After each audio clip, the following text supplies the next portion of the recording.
Hello and welcome to these interactions once again. We have the one and only Prakash Raj with us in this interaction. Prakash, I'll call you like that. Please. Yeah, because I know that you're originally Prakash Rai. Balachandar made you Prakash Raj. Yeah. But we go back, we have a long connection. Kerala has a long connection with Yes. Balachandar also. But then I would like to, because you have given a lot of interviews, you constantly interact with the public through your social media posts. So a lot of your views, sort of your opinions are known to us. But there are two things that I want to explore. One is some of the recent developments which you have personally been involved with. And of course, there is something which I have always, when I look at the interactions that you've had with the media, what triggered your political social orientation, it is not there. But then I think we'll come to that later.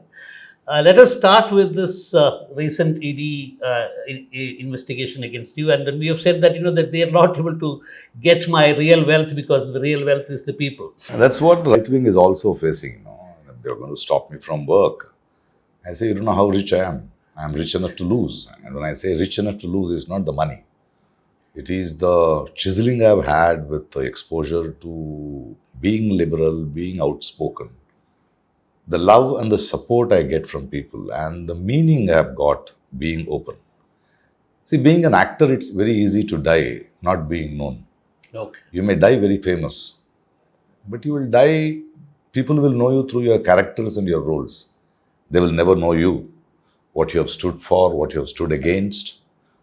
So me, I have been open with what I'm standing for and what I'm against. And today when I walk around with 3 decades of cinema, people love me more for what I stand for than an actor. And I think that's the most liberating thing in my life. So this is what I told ED too.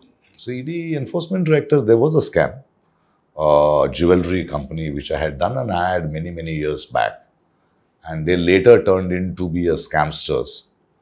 So, see, the problem with ED is before you send the notice, before the notice they send to me, I get it through the media. Okay. So I came to know there is going to be a ED raid on you from a journalist friend of mine. I said, oh yeah, okay. Must be connected with this. Then 4 days later, I get the summons. Okay. So I go to them and I say, I think you have called me for this because the whole media is abuzz with the scam, and I give them this, the 10 lakh rupees I had received and I've paid the taxes. They said, why will we call you for 10 lakhs? So probably they were thinking that, Prakash being popular, Prakash across the country being popular, or his closeness to different political parties or leaders, he is against the right wing because somebody is funding him. Okay. I said, chalo, nikalo bhai, abhi kya karna hai? So it was a 13.5-hour wonderful experience for me because in one day? In one day. They started and I said, fine. And then I was sitting and they were talking questions. And I told him, officer, because the officers are extremely good officers. In the sense, they know what they're asking. You can't escape them. Who's making them ask is another thing. Their homework is good. Homework is good. Their homework is so good to an extent that they said, why did you give your BMW car to your driver a few years back? I said, I just felt like giving him. It is 10 years old car. But why would you give it? If you sell it, it is only 1.5 lakhs. He wanted. No, he has sold it in January, but you have raised depreciation till March. Okay. I said, what is that, 280 rupees? How much fine should I give? And that's none of your business. Okay. It goes on like that. And then they said, will you have lunch? I said, no. Why are you not having lunch? For me, eating is a ritual for me. They are questioning my integrity. I am very angry. So they had lunch and there was this one police lady who was there and she said in Tamil, in Nachallam, they are doing this to you. Did you not eat? Why? So I come back and I say, what was she saying? I said, you can't put ED raid on the love she gives me. Yeah. So it's okay who's doing it. But then we'll have to face it. As an officer, they asked me. And as a citizen of this country, I answered them. I said, next time you call, I'm not going to come. Okay. So see, I understand that. And I think by getting an ED raid, there is an ISI mark. Yeah. Like all of us who oppose the system. But fine, it is fine.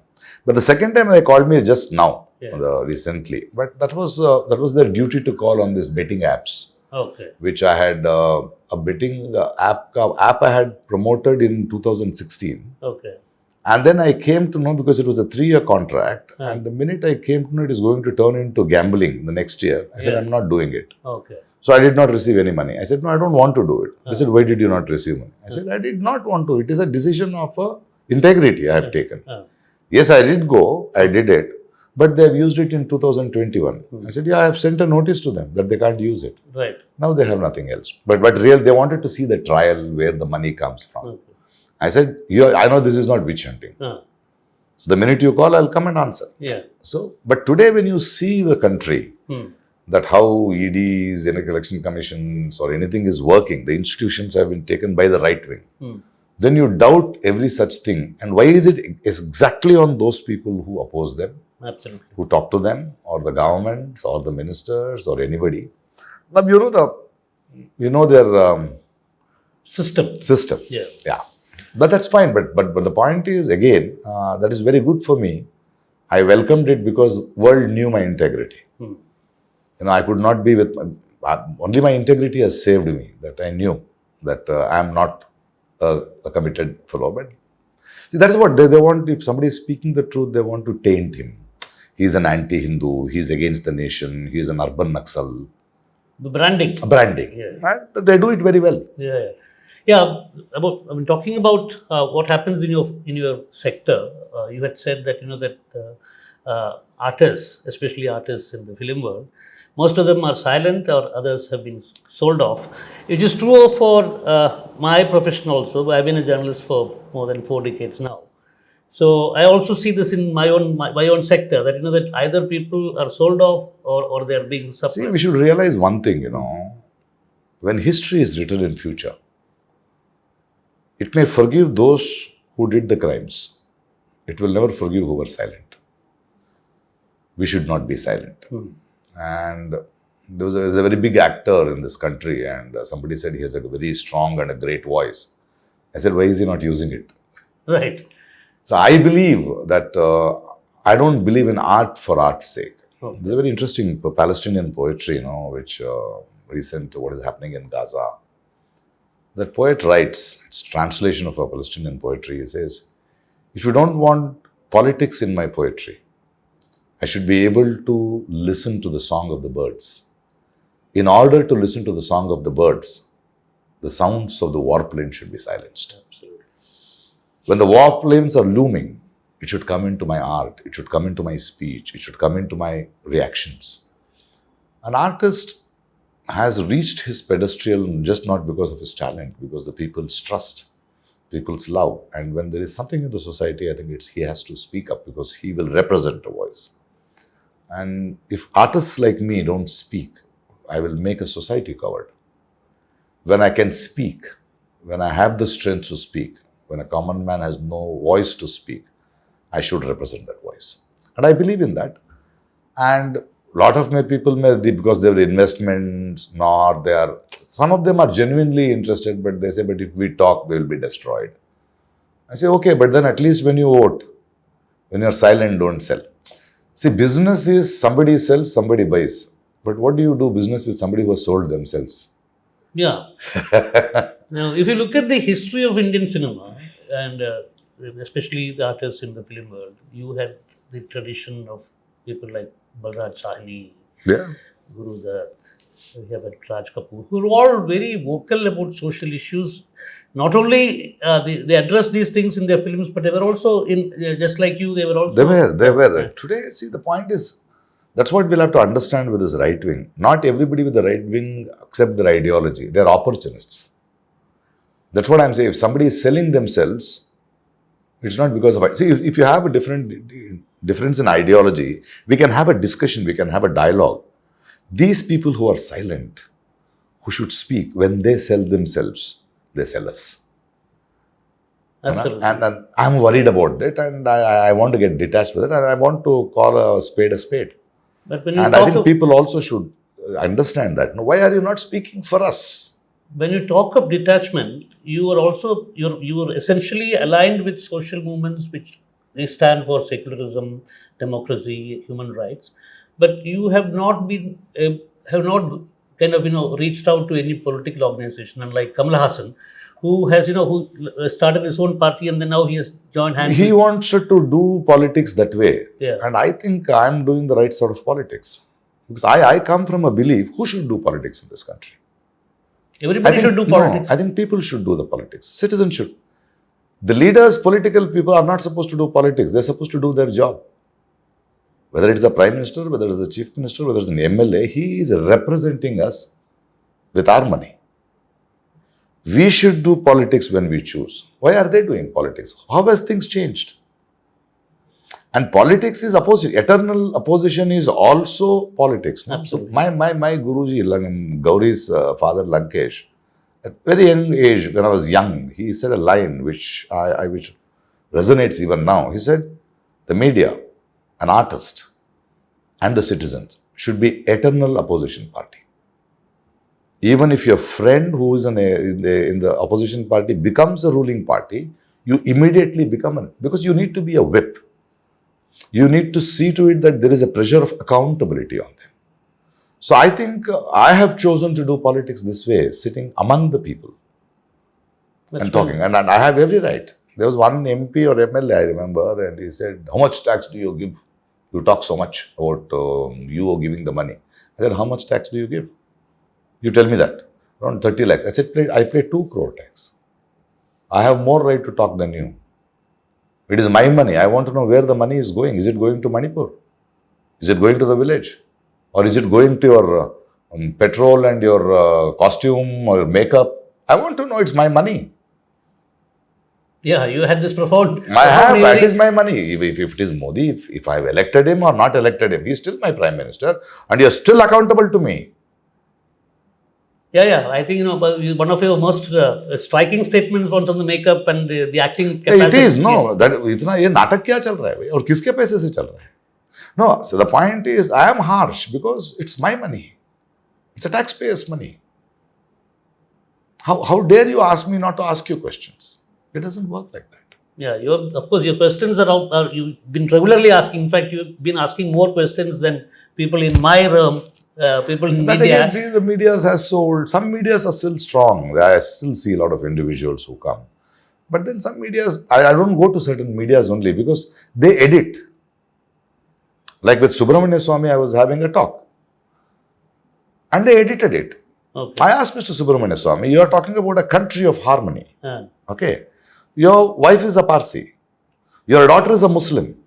You are a Hindu. It's okay to be in your house. Yeah. Why is it not in the country? He says, edit that. Okay. So you don't want this narrative at all. You don't want to fight with me on these narratives. Yeah. I'm asking you a straight question. Well, I just want to go back to, because this your orientation, where it comes from. You spoke about Lankesh. I had also met him as a young journalist. I had gone to Bangalore in the mid 1980s, and I had met him. And Lankesh Patrika was a kind of very important symbol for us. How did you get this socio-political orientation? My orientation became because of my theatre and my literature. So when I was a young kid in St. Joseph's Indian High School and then to St. Joseph's College, and then when I started doing my theatre, I had the great horizons to reach, whether it was Lankesh, whether it was Tejasvi, whether it was Kuempu.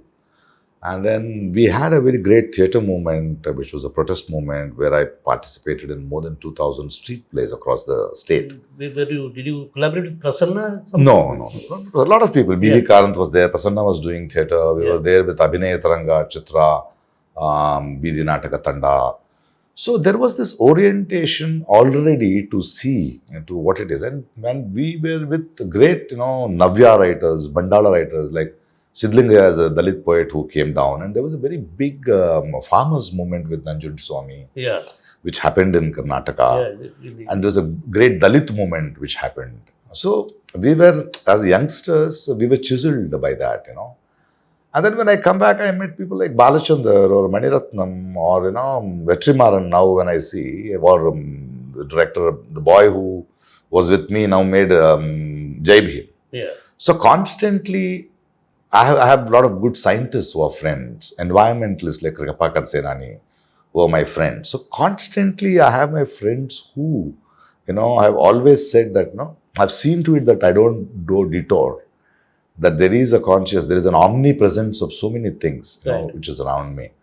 But probably I was seen more post Gauri's death, because Right. when I reacted, I did not know that when I said, why are people celebrating the right wing? That is when they pounced on me. And then I realized, no. I knew the fight she was fighting. And then when we buried her, as a very, very, very painful statement, I said, I'm not burying her, I'm showing her. To tell this right wing that if you scuffle a voice, a stronger voice will be born, and that's me. That's me, Gauri, now. Now do what you want to do. You thought you will stifle a voice? And when you see your friend's dead body in front of your doorstep, how will you keep quiet?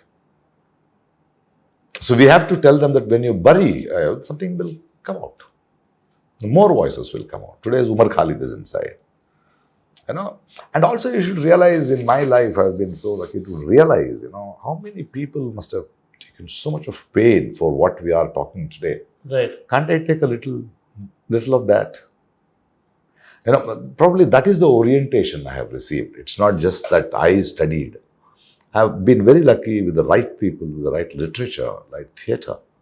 The moment which chiseled me and said there is something else which is a meaning to life. So even in your younger college student days and all that, you were not actively aligned with any political orientation? Never. I've never, even when I stood for election to know what elections are, I stood as an independent.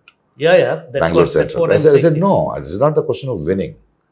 But I will not join any political party because it's not done. I'll get into the system, but I thought my relevance in Indian politics is being with the people. I should understand what is the relevance. No? You become an MP, or you become an LA, or you become a Rajya Sabha, and that's the whole thing again. But I personally felt my relevance was this: as an artist, as a citizen of this country, and being an MP doesn't give me much more than what I already have. Right. Perhaps you may lose. Perhaps you may actually lose in material terms also. That's okay. I don't want. So for me, I am very clear with my politics that I will be a voice. I will be an eternal opposition party. So now, even if it is like, for example, I'm talking against the right wing and BJP. If Siddaramaiah was not good to the farmer, recently I went and stood against Siddaramaiah and I said, why don't you do it? Okay. So I lose that moral right. Yeah. Once I align with the party, I lose the moral right. And again, it goes back to that one great sentence my mentor said. That an artist and a citizen should be an eternal opposition party. Well, I think we would, from our organization, we would wish you more strength to be the eternal opposition. But I have to ask you, because we are sitting in Tirur at Tunjan Parambu, where the legendary MT Vasudevan Nair was there, and you said just now that that he had called you earlier, so he was not able to come earlier. What are the memories that you have? I have a lot of. We have grown up reading him. We have grown up his translations, his speeches. In fact, with my theatre incubator, we want to do his Bimayana. Okay. The sort of when I talk about Kuempu or great writer like this thing. So when Muhammad Vaikam Bashir we read, and though I read translations, MTV has influenced a lot of thought process to us as younger generation. If they were not there, we wouldn't know. So they need not be. We could be Ekalavyas. Then he need not be a direct teacher. So we have Master Sachidanandan. Are you a Malayali? I'm not a Malayali, but I look up at their work. In fact, now we produced Madilugal in Kannada as a musical. Right. And we called it Political Prisoners. Okay. Because there's so much to give. So I hold him very high. So I have a letter which I'm going to hold, because he had requested me writing a letter. Yeah.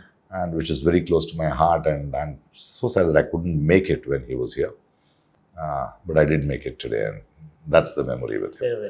And MTV will have memories with people whom he has not met too. Yeah. Because because they are the source of a river which chiseled our thinking, which oriented us, which gave us hope and a lot of integrity and strength. Like you, he also never joined any political party. Yes. he was also he spoke very little, but when he spoke at the right time, he spoke when Yes. the most crucial moments. Yeah. He spoke when demonetization happened. Yeah. So basically, I think there is some similarity in the way. We should continue the legacy, because after some time we will also become his age. We can't behave like students. So that's what they expect also. Will these kids who grow up become legacy and will be like me, icon to the next generation? That is the continuity of that spirit of resilience and the spirit of perception we need to continue. Well, finally, we know that you have a special liking for Kerala because you have stated that in so many stages. And so, once more, I would like you to I'd like to ask you what exactly is the thing that you like most about Kerala. See, Kerala, look at the sort of literary festivals happens here. Look at the element of the harmony here, and I feel like breathing in Kerala. The love I get, and the most beautiful thing is, they don't like me as an actor. They like me more. No, they like you also an actor. That's okay, but that respect, to have heard me, to have listened to me. Yesterday I was releasing a book by Lijesh by Mathrubhumi, which has one of my interviews. Yeah. As I said, releasing a book, there was Majidi who has written 9 people's interview who are not Keralites, who come from different parts of the world. And the very thought that Kerala wants to hear, Kerala wants to own them, because we are connected with the thought. We are connected with the resilience. We are connected with perceptions, and that is what brings me. And I love the food, I love the sea, I love the fish. But more than that, that liberated air which is there, where we can differ, where we can have a dialogue, where we can talk. And I think where you can be the eternal opposition. Eternal opposition, and where you can be what you want to be, what you are. And that is something which I love Kerala about. Thank you, Prakash. It was very short. We could have spoken for hours, but then, we shall. Yeah. We shall. Anyway, all the best, and all the best for your being the eternal opposition. Thank you so much.